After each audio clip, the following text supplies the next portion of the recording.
Welcome back to The Explainer. Today, we're taking a pretty revealing journey to uncover the very real physical footprint of our seemingly invisible digital world. Because, every single time you stream a video, or ask an AI a question, or back up your photos, there's a tangible physical cost attached to it. And that is exactly what we're going to break down today, using some incredibly detailed source material. Okay, let's take a quick look at our roadmap for today. We'll be moving through the myth of the cloud, powering the silicon boom, the thirst of AI, the sound of data, and finally, closing the regulatory gap. All right, starting right off with Section 1, the myth of the cloud. It is definitely time to challenge some of our most basic preconceived notions about digital infrastructure. So, I want you to literally pause for a second and visualize this. What actually pops into your head when you think of the cloud? For most of us, the tech industry has successfully planted this image of a fluffy, weightless, completely abstract entity just floating gently in the sky. We kind of think of our data existing everywhere and nowhere all at once. Well, that virtual ideal contrasts pretty sharply with industrial reality. On one hand, we've got this idea of weightless, invisible, and silent data processing. But the physical reality? The cloud is very much on the ground. It's made of sprawling warehouses, roaring backup diesel generators, and these absolutely massive water pipes needed to process billions of operations every single day. Which brings us to Section 2, powering the silicon boom. Let's look at exactly what it takes to run these massive facilities. Look at this massive number, 1.2 gigawatts.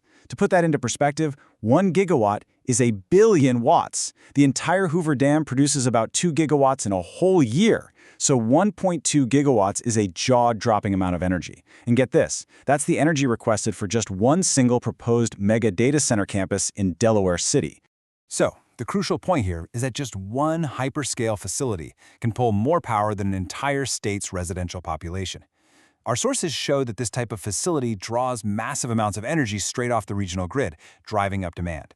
And because states and regions like this are often import zones, meaning they already use more power than they actually produce, injecting a massive 1.2 gigawatt demand can cause utility bills to absolutely surge for local businesses and everyday residents. Let's move on and see how this builds into the hardware lifecycle. Because it isn't just the energy running through the servers, it's the servers themselves. As AI and tech manufacturing grow, the global e-waste footprint is skyrocketing. In India alone, during 2023 and 2024, they generated 1.75 million tons of e-waste. But a staggering 95% of this waste is handled in the informal, unorganized sector, by rag pickers, while only a tiny 5% makes it to formal, registered recyclers. This hardware cycle has a really severe environmental fallout. Without proper recycling facilities, we see the unauthorized burning of printed circuit boards, which literally leaches toxins straight into groundwater and the local ecology. Plus, to even build these GPUs in the first place, we rely on highly resource-intensive rare earth mining. And attempting to regulate all this has unfortunately led to systemic fraud. A government audit actually highlighted that over 600,000 fake extended producer responsibility, or EPR, certificates were issued just to bypass recycling rules. All right, on to Section 3, the thirst of AI. We've talked power, we've talked hardware, but how do you keep these massive supercomputers from melting down? Well, transparency data compiled by Waterlens reveals the staggering scale of corporate water consumption required to cool these server farms. Google consumed 8.1 billion gallons in 2024, which is an 88% increase since 2019. Meta used 813 million gallons in 2023, and Microsoft reported 6.4 million cubic meters in 2022.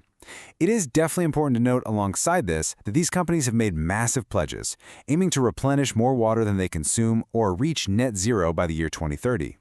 But let's scale those billions of gallons down to you and me. 0.26 milliliters. That is the estimated amount of direct water used for a single average Google Gemini query.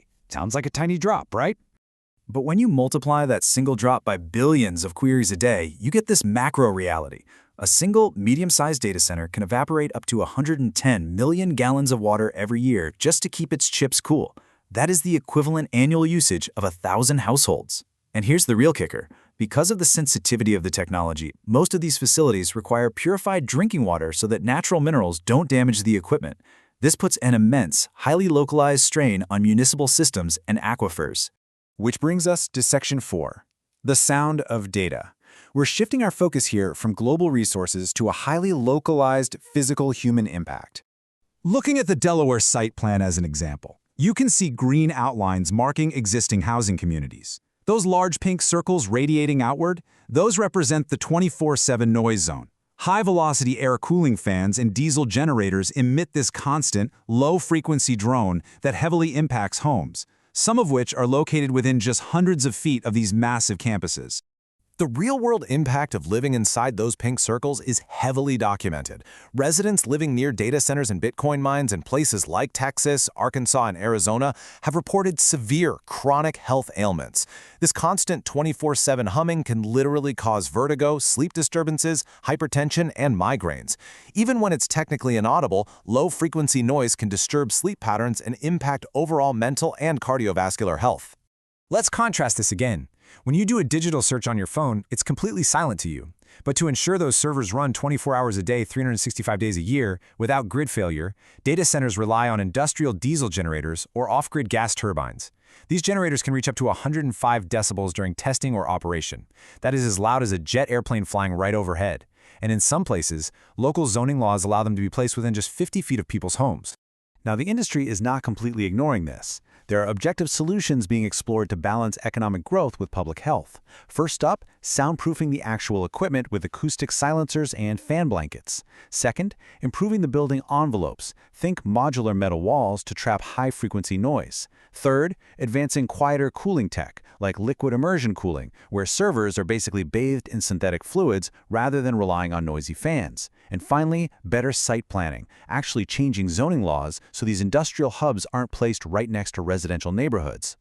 And that brings us to our final section, closing the regulatory gap.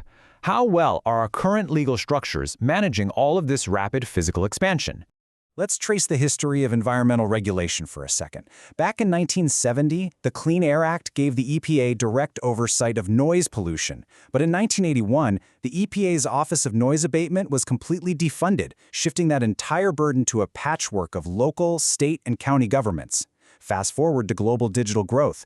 India's 2003 Electricity Act allowed industries to bypass local grids, leading to unchecked energy strains today. And even when modern rules like India's 2022 e-waste guidelines are introduced, enforcement seriously lags, which is why we see things like those fake digital certificates we talked about earlier. The reality our sources point out is that our laws are just struggling to keep up with the tech. Local noise ordinances. They were written to stop loud block parties or barking dogs, not a constant 24/7 low-frequency industrial drone that defies standard decibel meters. Water laws focus heavily on what toxic chemicals are dumped into rivers, but they largely ignore millions of gallons being cleanly evaporated away into the atmosphere. And energy laws often lack strict caps on power usage effectiveness, or PUE, allowing facilities to use highly inefficient cooling systems just because they're cheaper to build. I want to end by posing this provocative question to you. As the digital revolution accelerates, are our physical laws truly equipped to protect the real world? The cloud isn't just floating in the sky, it's right next door. It's drinking our water, drawing our power, and humming through the night. What happens in our virtual spaces has profound, lasting impacts on our physical environment. Thank you so much for joining me on this explainer. Keep learning, keep asking questions, and I'll catch you in the next one.